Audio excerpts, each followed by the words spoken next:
Good morning, everyone. Cheers. Let's have a drink of coffee. Good morning, everyone. I hope you're having a fantastic day wherever you are in the world. Yeah, I'm back in the studio. It's nice to be back.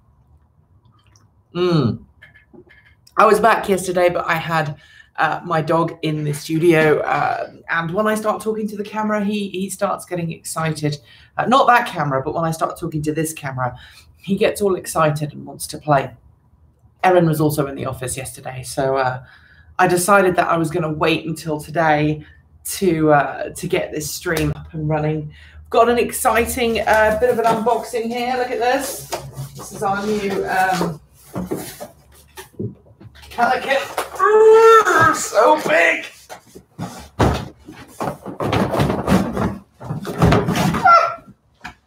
These are our new flight cases.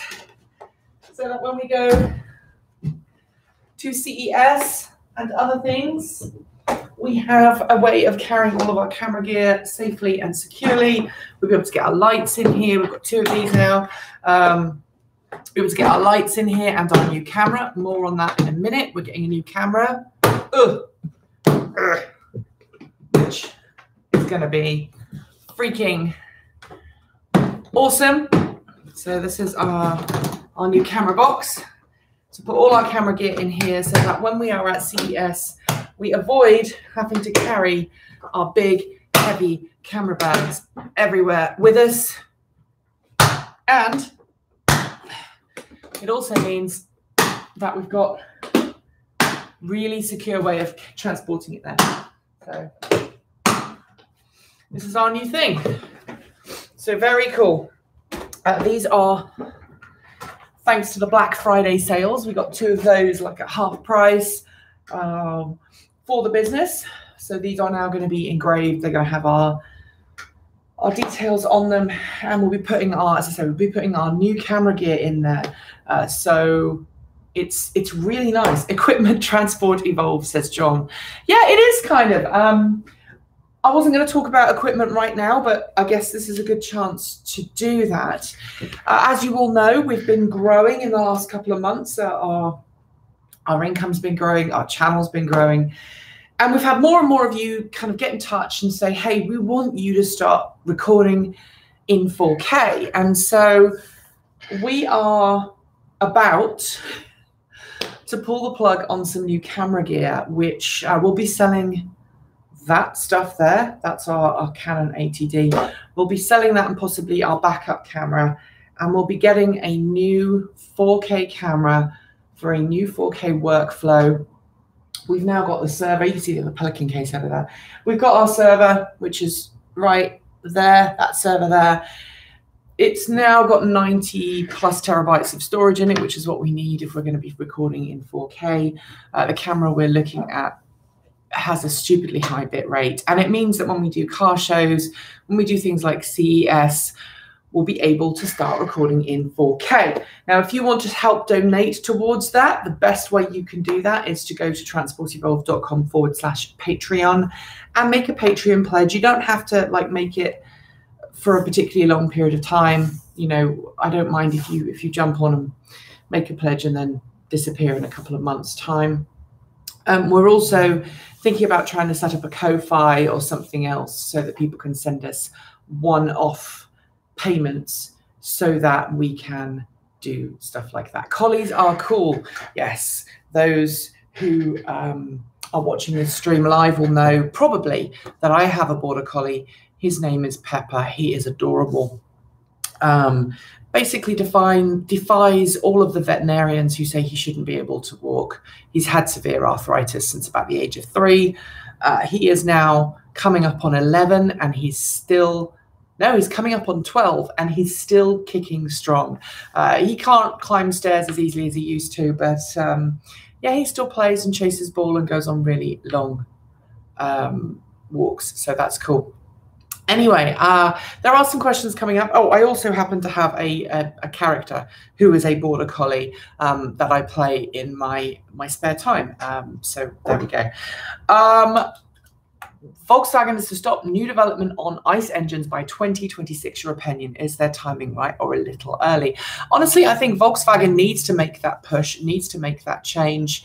Volkswagen is front loading its investment. That's why it's putting a lot of money in now. And I think if it can't make electric vehicles profitably by 2026, there's going to be something really seriously wrong going on. If we think about how long it's taken Tesla, in 2012 is when we saw the Model S launch, and we're now in 2018. So about 6 years to go from a car company producing its first production electric vehicle, mass-produced electric vehicle. I know that the Roadster came before, but the Roadster was kind of very much a niche market vehicle. You know, they only made 2,500 or 2,600 examples, but the Model S, you know, they just started production, series production in 2012, and we're now in 2018, and we're seeing, you know, decent mass production of electric vehicles.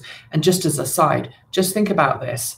Tesla is now producing more vehicles in half a week than it did in terms of the volume of Roadsters that it produced. That shows you how incredibly expanded Tesla's production is based on what it was, you know, back in 2008, 2009, 2010, 2011. So that's fantastic. So I think in answer to your question, I think Volkswagen is probably is right on. I think that's right on.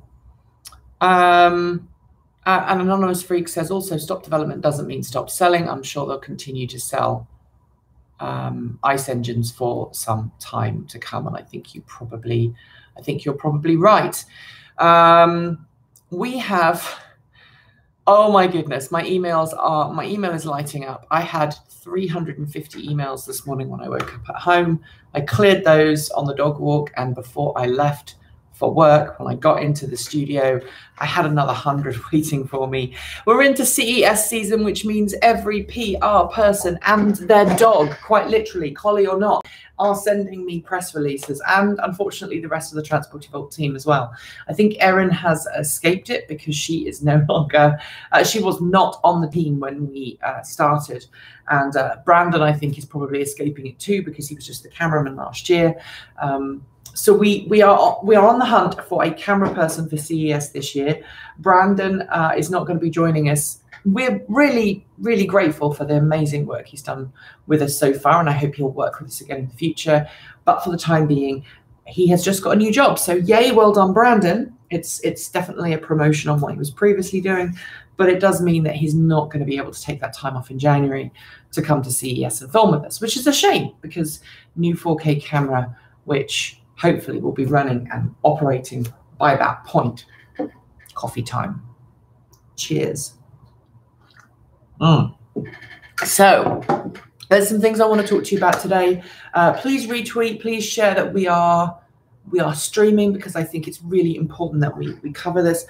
Someone saying, what do you think of the Nissan Leaf 60 kilowatt version looking like it won't have liquid cooling? I'm actually working on a story right now that hopefully will be up in the next, it will probably be up around 2 p.m. Eastern, if I can get it out the door in time, which is why this live stream is going to be reasonably short today. Excuse me, I've got hiccups. It's going to be reasonably short so I can get these other stories out the door on time so that you can all watch. I'm aware that if I'm later in publishing my video, as I was yesterday, then it means that people can't always get hold of the video until the next morning because, you know, Europe will be asleep by the time I publish. The liquid cooling, I don't want to go into it right now, as I say, because I'm going to be making a video on it later, but kind of my 50,000 foot view is there's no liquid cooling, at least that's what it sounds like, but that doesn't necessarily mean that there's no active cooling, as other people have said. Tesla is no longer selling the 8-inch wall connector on their website. You can only purchase, you mean the 8 amp wall connector? You can only purchase the 24 now, silver or black. They're still trying to simplify the charging process for customers. Very, very true. All right, so let this, your videos are my morning TV. Well, there you go. Thank you very much. 8-foot cable. There we go. All right. So what am I talking to you about today? Well, I've covered the camera. I'm not going to give you the name of the camera, but if you are in the photo world and video world kind of professionally, and you know that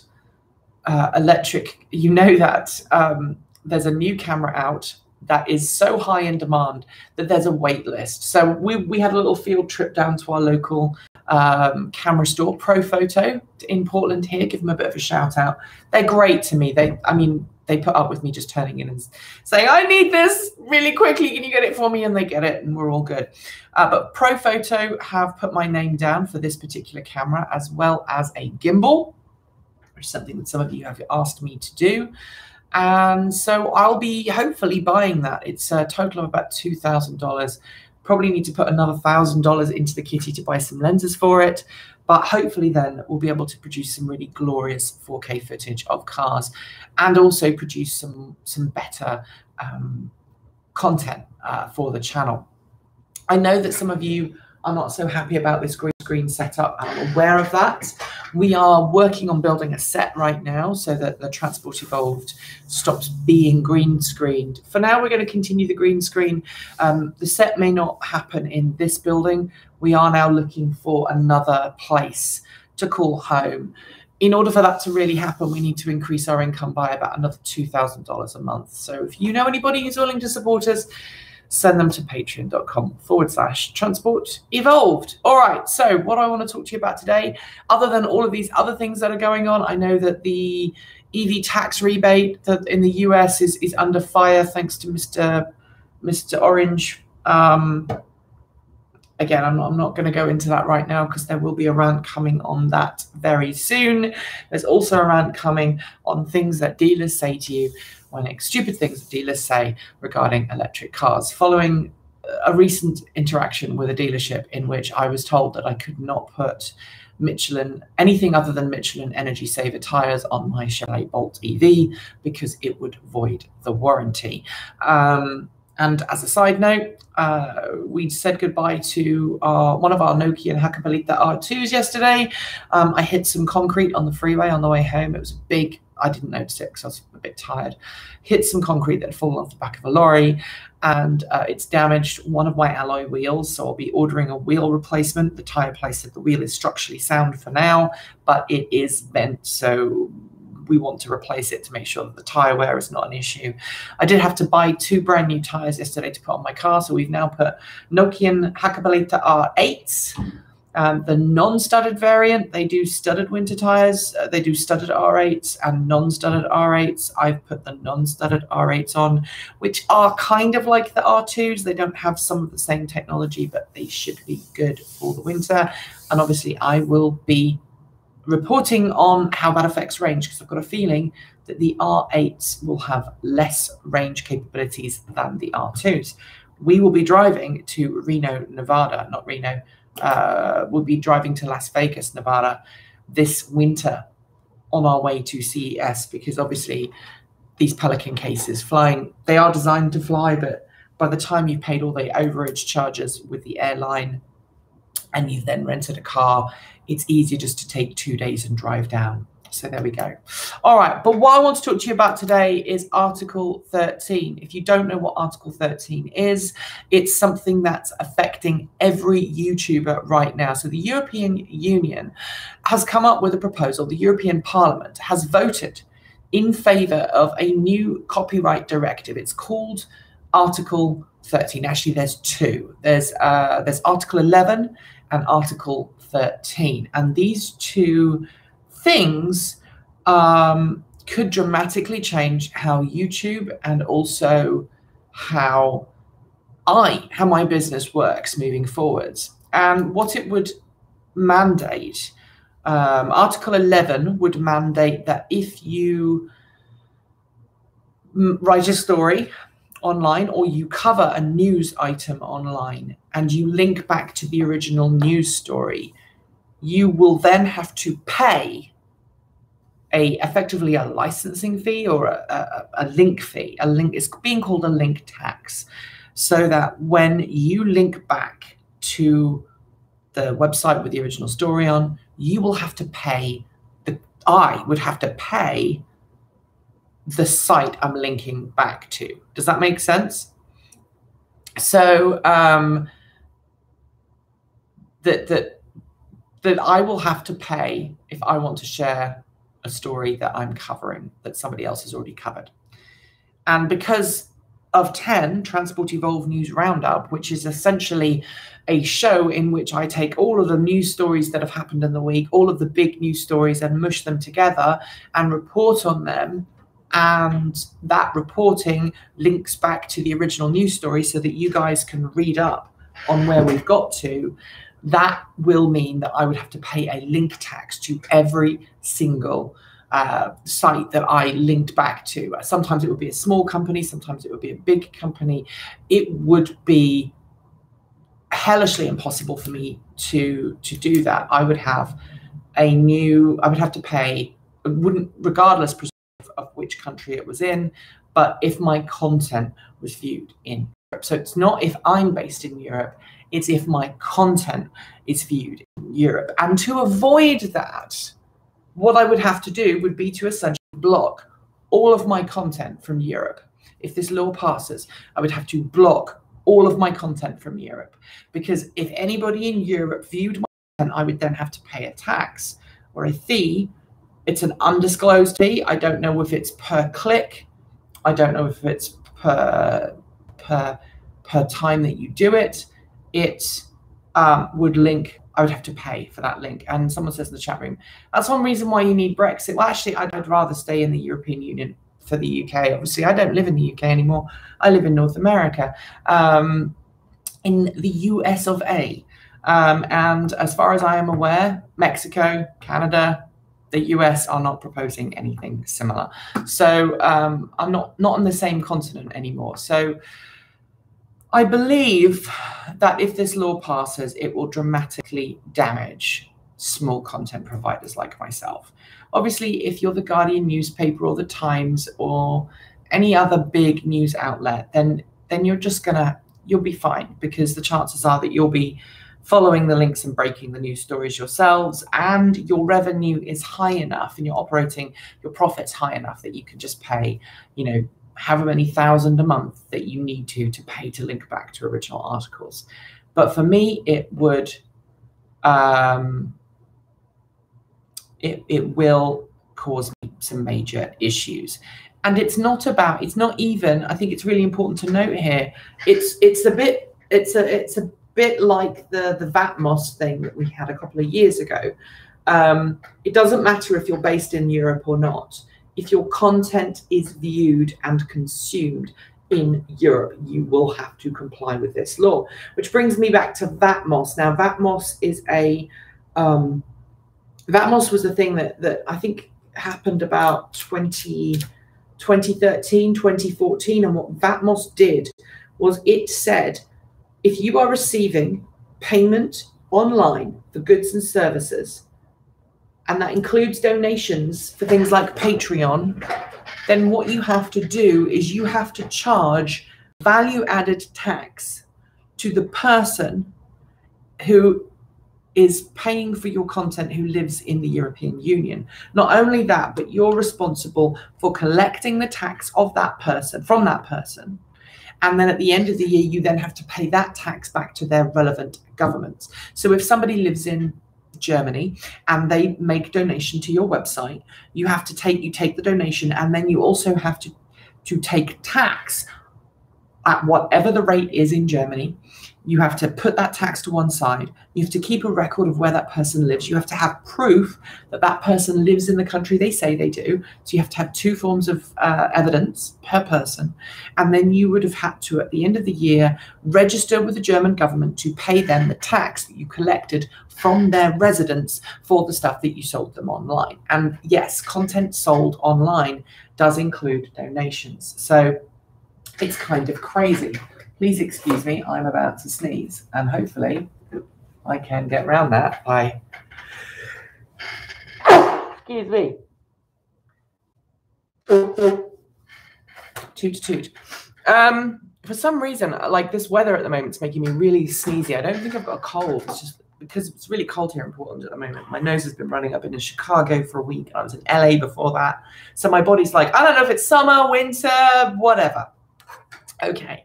So like that Batmos scheme, I don't know who would be responsible. I'm guessing it's probably me as a content creator, would have to keep a link. I'd have to keep track of which sites I linked to. Not only that, but how many people presumably followed that link.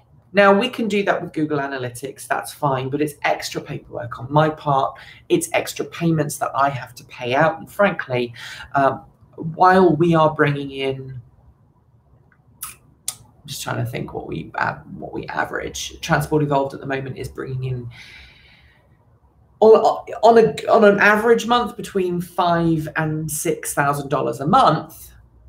Most of that money then gets shuffled to pay for things like the rent of this office. These computers, they cost money. All of this gear costs money. The bandwidth for our website, our internet here costs nearly $300 a month because it's a commercial internet service. So all of those things, and insurance. I mean, we're paying $4.5 grand a year just for the insurance that we need to keep ourselves safe online, for, you know, indemnity against whether it's liability and also covering our equipment wherever we go in the world, covering all of my employees wherever they are in the world, so et cetera, et cetera, et cetera, et cetera, et cetera. Not linking to an article is a gray area, because if I don't link to an article and then someone says, hey, you should have linked to me, you clearly stole my story. I don't know how Article 11 works on that space, but I'm guessing if you're reporting on somebody else's reporting, you have to pay. So that's Article 11. Article 13, which is the better known one, is the copyright directive, the meme ban. Essentially what it means is if you produce content online, you have to have rights clearance for absolutely everything that you do. And if you use content that is not rights cleared, you have to pay significant fees. Obviously, that's how it works right now, right? If you use somebody else's content and it's a copyright claim, you can get into big trouble with YouTube. But this Article 13 goes further, because what it says is it requires online platforms to filter or remove copyrighted material from their websites, and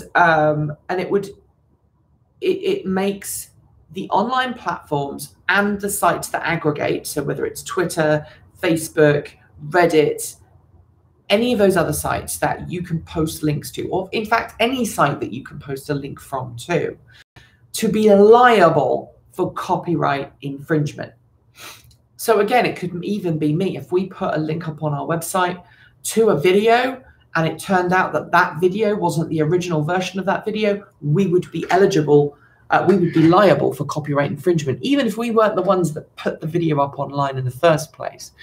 And what it means is that if I make a video online, everything has to be completely rights cleared, which it currently is. But there are gray areas in which news stories sometimes get picked up by other sites, or in which car companies have made B-roll available, but they've only made it available in certain formats, so you have to pull it down from YouTube.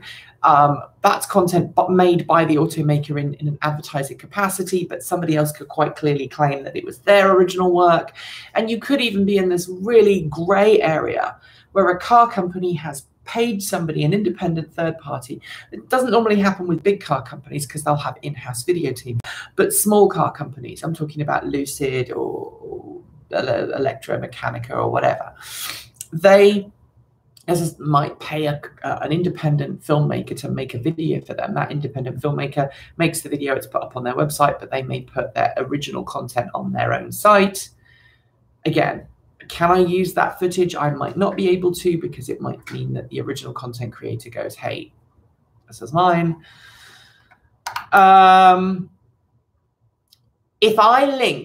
If Transport Evolved links to a video that's on YouTube that was reposted by someone else, then I would also be liable, because I would be linking to copyrighted content. that make sense?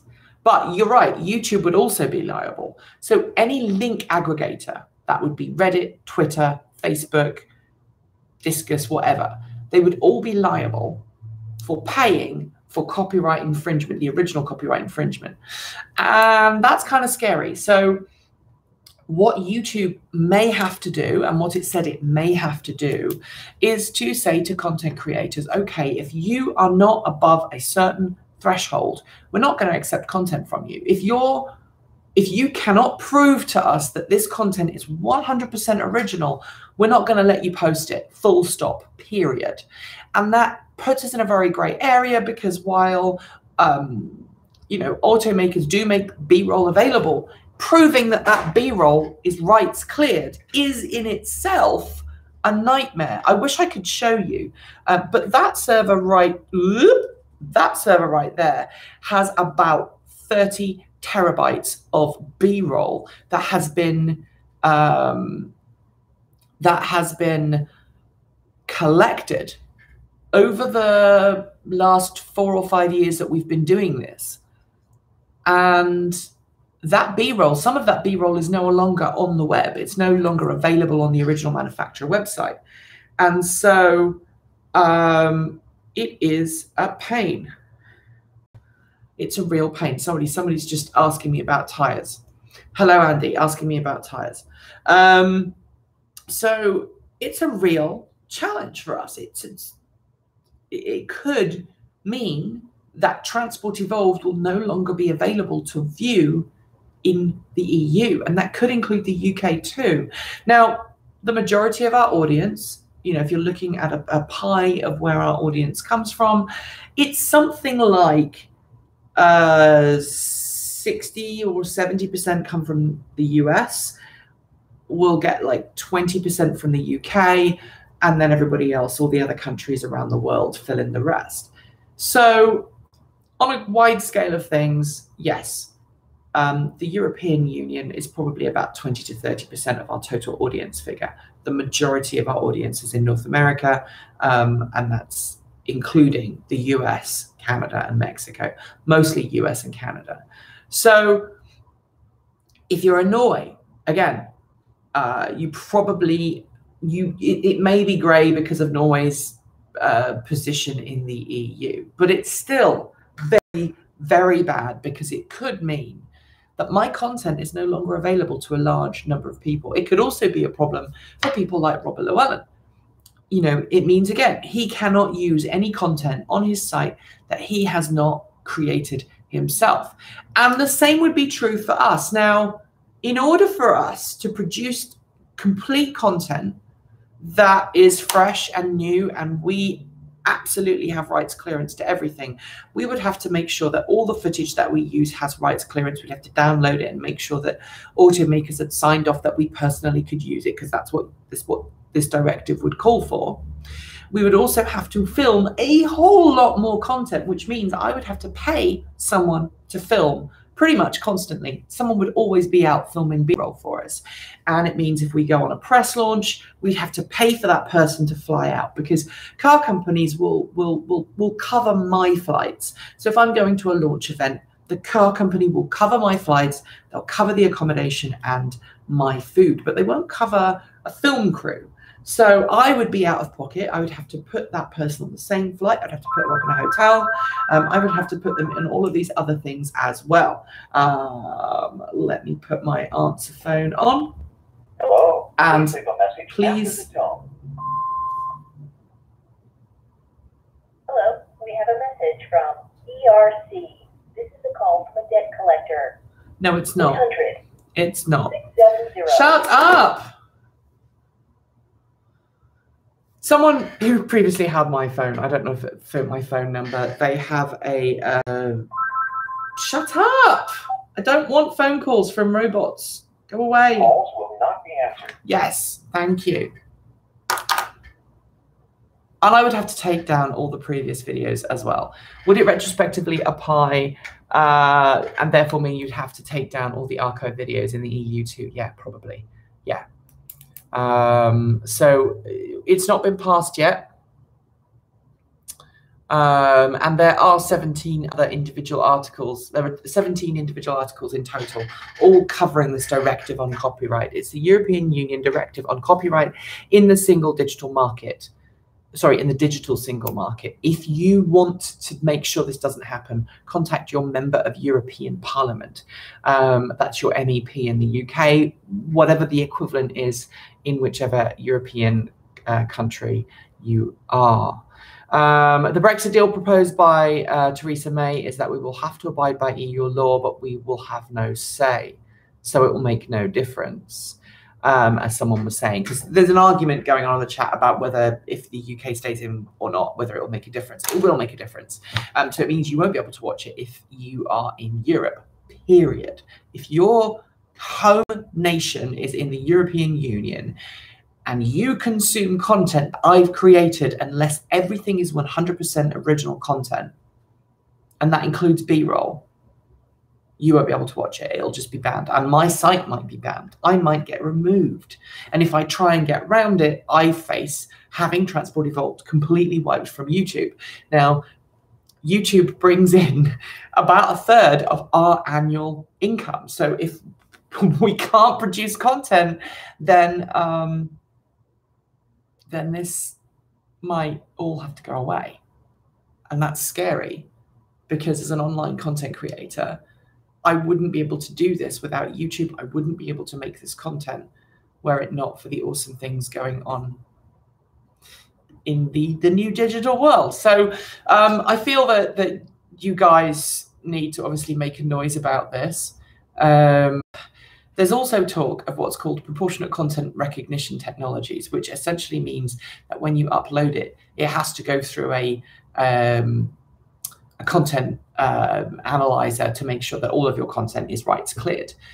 Now, there are grey areas. So, for example, we buy music from a company called, well, we buy music from a site called Artlist.io, so artlist.io. That's where we get most of the music we use from. And we have to pay an annual membership fee. And as part of that annual membership fee, we get to download whatever music we want and use it on our commercial sites in perpetuity, as long as we had a license when we downloaded the content. And we can download individual licenses for all of the music that we've got. That's fine. But there may be a situation where, you know, we have produced content online and put it up on our website. If we use third-party B-roll that's been even licensed stuff, what can sometimes happen is you can get these false positives. So what happens is person A uploads some content with B-roll that they've licensed, whether it's from Video Blocks, whether it's B-roll from an automaker that's been licensed for use for that very purpose or something else. That content is uploaded. They upload their content first. I come along and I upload my content using that very same legally obtained stuff. And the computer goes, that's the same stuff, so you're in copyright infringement. Even if I'm not, even if I'm using legitimately obtained content, if the system has false positives. I've seen it already. That we produce legitimate content for a company called Ecotricity New Zealand, ecotricity.co.nz. They have their own YouTube channel, and if you watch their YouTube channel, it's essentially a lot of Transport Evolved stuff that's been rebranded, badged. The 10 episodes that we do for them, it's not called 10, it's called the Ecotech Roundup Show. It's got a different background, but some of the content is the same. And already I get pings from YouTube going, this person's stealing your content. And I'm going, no, they're not. They're not. It's okay. It's cool, bro. And imagine doing that with Article 11 and Article 13. It is insane and dangerous, and it could kill. And obviously, it's backed by big traditional media groups, because big traditional media groups want to do what they've all done to this point, which is they've dominated broadcast media, and now they want to dominate online media. And you've got all these individual content creators making great stuff that is not produced by them. They're going to want to figure out a way to stop the little guys from making the content. And unfortunately, that's what this Article 11 and Article 13 is about. So it's very scary. really super, super scary. And as I say, if you are in the European Union, write to your representative for the European Union. In the UK, for example, you will have an MEP, a member of European Parliament, who is there to represent you. So make sure that they know that Article 11 and Article 13 are really bad ideas. And there are better ways out there to tackle content creation copywriters. And it's really simple. You make the person who uploads the video liable for any copyright claims. And that's what the current system is. You know, if I upload something that YouTube believes is copyrighted, I get a message and they go, we can't let you use this because it's copyrighted. And you go, bugger. And again, 99.999% of the time, it's an automated system. So I have to spend about an hour a week filing disputes because somebody else has uploaded content which includes the same B-roll as me, and if they are a big fish, i.e. they are, you know, a major broadcaster and they use that B-roll in their official photography, YouTube automatically defers to the bigger people who uploaded the content first. And even if I've got a right, I still have to fill out that, and it's a shame. It really is. Please excuse me while I finish my coffee. All right.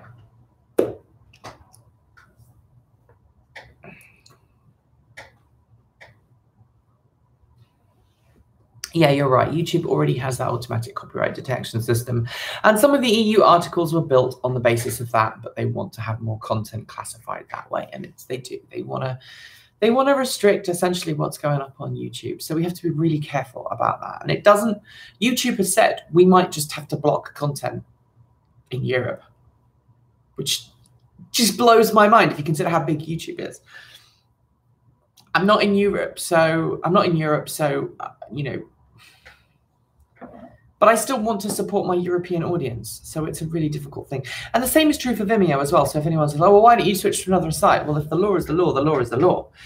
It's the reason why Transport Evolved stopped taking PayPal donations with that whole VATMOS thing, you know, 5-6 years ago. We stopped taking PayPal donations because I didn't want to stop and deal with the paperwork, which would have amounted to hours of paperwork a month just to prove that people donating were doing all those things. And people said, well, you know, can you just ignore it? No, you can't. If you get found out, you're in trouble. And my business, Transport Evolved, it's a registered company within the state of Oregon. It pays its taxes to screw this up. And, you know, unlike a lot of content creators who are doing YouTubing as their spare time, they might have a small channel with, you know, 2,000 or 3,000 subscribers and they're making fun content.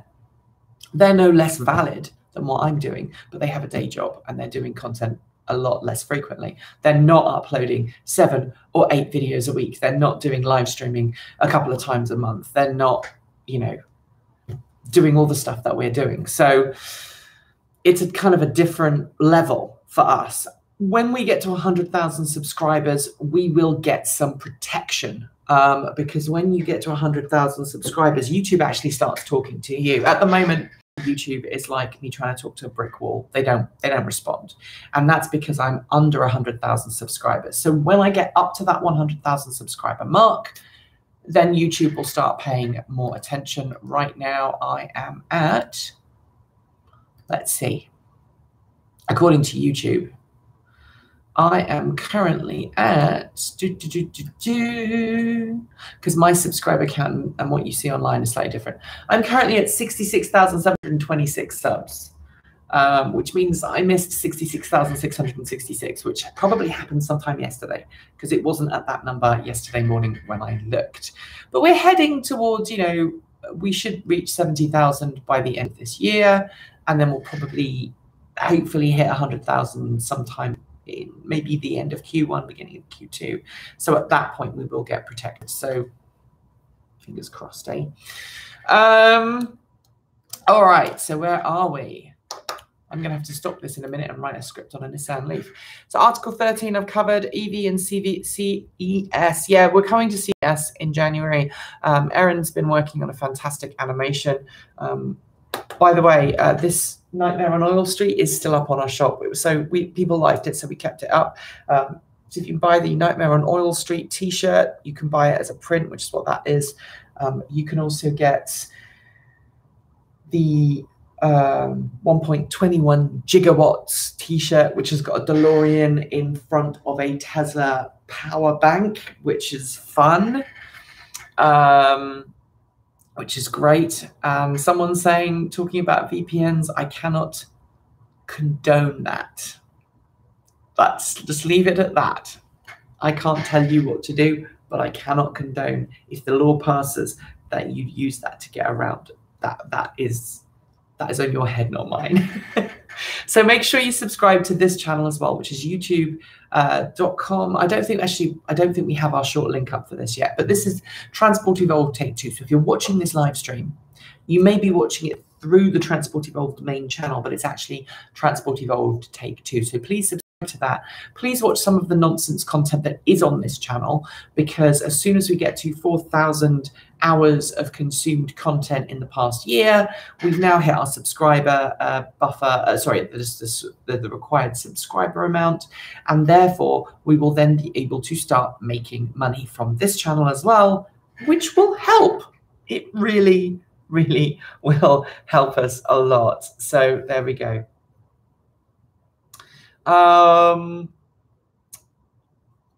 CES, great things happening. Obviously looks like the new 60 kilowatt hour Nissan Leaf is going to debut there. I don't know any more about it, so don't ask me anything about it. I'm going to be making a video on it in about an hour's time. We've talked about the gear upgrade. We've got the new camera gear on the way. We've got the new Pelican cases. If you didn't see the beginning of this stream, this is one of our new cases. We're going to be using this from now on to put all our camera gear in, because we used to use a big camera bag that went on my back. I was in LA at the auto show, wandering around for 2 days, and the bag was about 50 pounds or thereabouts. So 25, 30 kilos, so 50 to 80 pounds. Wandering around an auto show with that on my back for 2 days. I ended up with bruises all the way over my shoulders because it was just so heavy. And yes, I know the military have to carry heavier things, but come on. I'm on the case, says someone in the chat room. I like that. I'm on the case. That's very funny, very cool. We also need to get some new lights, because this light right here died when we were in LA. It no longer produces bright light. It kind of just goes meh. So I might try and take it apart and figure out what it is. But I'm going to buy some wired mains powered lights. It's on my list of things to buy, because it will make the light better for our green screen there. So what else? Final thing, the EV tax rebate. We're going to talk about that in a future video. Final thing is Disqus. We now have we now have a Disqus chat for Transport Evolved. Disqus, if you don't know, is a platform that allows you to chat, both voice chat, group chat, text chat, blah, blah, blah, blah, blah, blah, blah. And it is going to be going live on this channel soon. So if you are a Transport Evolved supporter, or you're just a viewer, you will be eligible to join the Transport Evolved Disqus chat.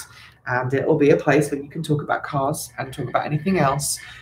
But, and this is a big but, I'm going to need a moderator. I'm going to need several moderators. This is an unpaid position, because I'm spending all the money on that we have on new gear and hiring a camera person. Discord. Did I say Disqus? I meant Discord. Disqus is the thing you use on the Transport Evolved site. Sorry, Discord. It's too early in the morning. I've only had this much coffee. Discord, you know, the gamer chat. Disqus is the thing that you use in the comments moderation for Transport Evolved's website. I'm sorry. Anyway, we are looking for Discord mods. So if you are interested in being a mod and you are a trustworthy individual who is not going to swear at other people and shout and do all these other things, please do get in touch. And you can do that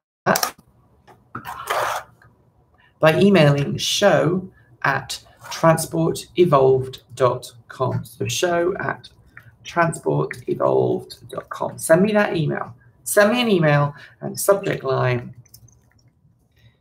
Discord. I'm not going to be able to take all of you who volunteer, but I will try and chat with all of you, and I will pick a couple of people to be Discord mods, and we'll see where it goes from there. Then when we launch the Discord officially, we'll see how it goes. It may get larger, it may get smaller, and we can go from there. But hopefully, I won't be able to sit in Discord all day and talk to you. I hope you can understand that, because I just, I can't. That would require another me, and I don't have another me. But I hope that I can be in and out of that chat regularly enough to see what's going on and to interact with you guys there. It might also be a good way of reaching out to me with tips and ideas and stuff. And that reminds me, the final thing I wanted to talk about today is those of you who have reached out to me, who are reaching out to me on Facebook. Please don't. Facebook is my personal, Facebook is a personal thing for me. I'm actually leaving Facebook. I've been winding down Facebook and I haven't been checking messages. Transport Evolved's Facebook page will get removed, and we are leaving Facebook for various reasons, including, privacy concerns, and also some of the stuff that happened in the last election. And so one of the reasons we're moving to Discord is we want a new platform where people can talk to us and enjoy talking about EVs. So that's a good way of moving forwards. But yeah, please don't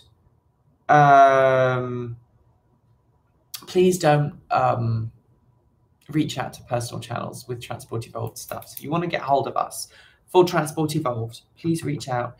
It's going to be show@transportevolved.com. That is the email address I just put in there. Unless you are a personal, if you're personally known to me, and by that I mean I've talked to you and spent some time with you, and you know that it's a two-way thing, then you can reach me through my private email, and you probably have it. But please don't reach out. Try and reach me through private email or private social media, because I've got to the point now where I'm just going to have to start ignoring those requests, because I really have to try and separate. Transport Evolved's got so big now, I need that separate space. And in case you didn't notice, Transport Evolved has its own Twitter. It is the main Twitter account that I am now using for Transport Evolved stuff. Yes, occasionally you might see me tweet about certain things on my personal channel, but personal Transport Evolved thing. But if you want to go and you want to follow Transport Evolved, you need to go to twitter.com/Transport Evolve, because Twitter has a limit on the number of characters that you can have, which is stupid. If you want to follow me on my personal one, I have no problem at all. You can follow me, you can interact with me, but this is the Am I in a Journey Twitter account that I have is my personal account. I will be tweeting everything from politics, gender stuff, furry stuff, sci-fi stuff, everything personal goes through that account. And I know a lot more of you follow the Am I in a Journey than you do the Transport Evolved, so I'm hoping to encourage you all to switch that way. If you just want to follow me and interact with me about other stuff on Am I in a Journey, just go ahead, do that. But don't expect me to do a whole lot of EV stuff on that channel, on that account, because I'm switching everybody over to the Transport Evolved account. The same is true if you follow Queenie, Deerheart, Chimichanga Fox, Glycerin, Dutch Glycerin, which are three of my characters, three of my characters that exist on in the furry world. And Queenie, Chimmy, and Glycerin, they're all accounts that are in-character accounts. So if you want to interact with a fox dad, or you want to interact with a 157-year-old matriarchal posh border collie, go and follow those. Talk to me on those, but not to that one there. Someone's asking in the chat room, have you met Dan from Fully Charged? Yes, I have met Dan from Fully Charged. He is lovely. Start selling band hammers for Discord. Yeah, that'd be funny. Email sent. Perfect. 100% understand and agree that work and personal life should be separate. Yes, occasionally I will use this platform to push things that I'm really super like feel that needs to have a wider audience. I may abuse my power occasionally, but I'm going to try not to in a huge amount. So this live stream has been going on for 50 minutes, 50. I have exactly 2¼ hours to write a script and get it out to talk about the Nissan Leaf. So I'm going to go. Thanks for watching. Don't forget to like, comment, and subscribe. Support us on Patreon. Buy something from our shop. I'll see you soon. Keep evolving.